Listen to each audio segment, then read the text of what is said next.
It was supposed to be just another ordinary evening, dinner and a mindless movie neither of us really cared about. The kind of night you slip into when love becomes comfortable, familiar.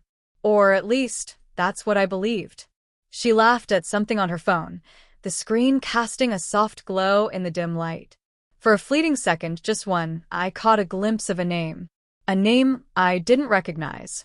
But something deep inside me twisted. She noticed my stare, quickly flipped the phone face down, and laughed again. "Nobody," she said casually. "Just a friend." But when someone says nobody and hides their screen like it's radioactive, you don't need evidence. You just know.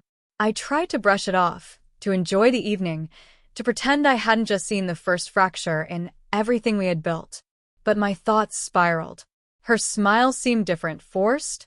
Her touch no longer lingered. And her eyes were always somewhere else. I didn't confront her that night. No shouting, no accusations. I waited. Watched. Listened. It didn't take long.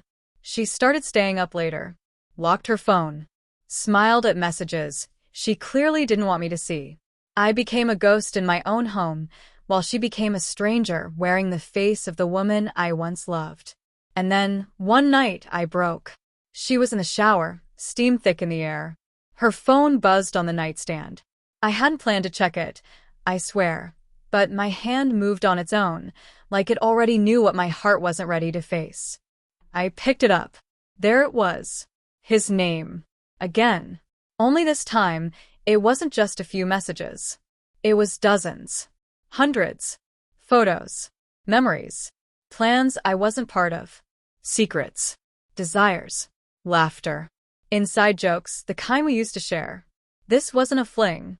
This was deliberate. She hadn't just cheated.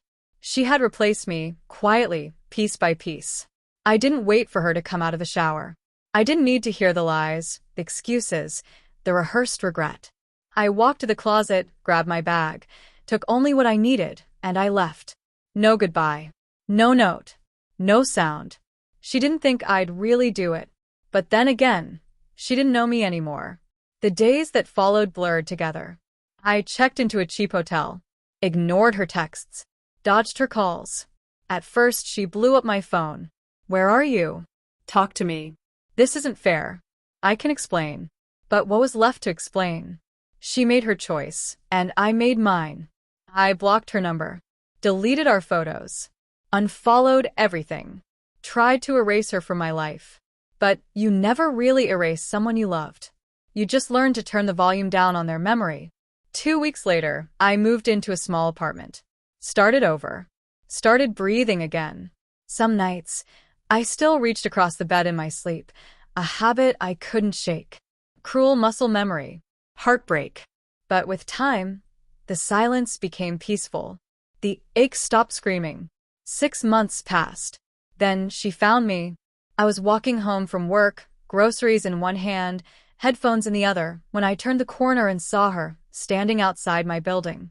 Smaller somehow. Not physically, but emotionally. As if the weight of guilt had shrunk her from the inside out. "Hey," she said softly, like nothing had happened. I didn't reply. Just stared. "Can we talk?" she asked. I should have walked past her. Kept going.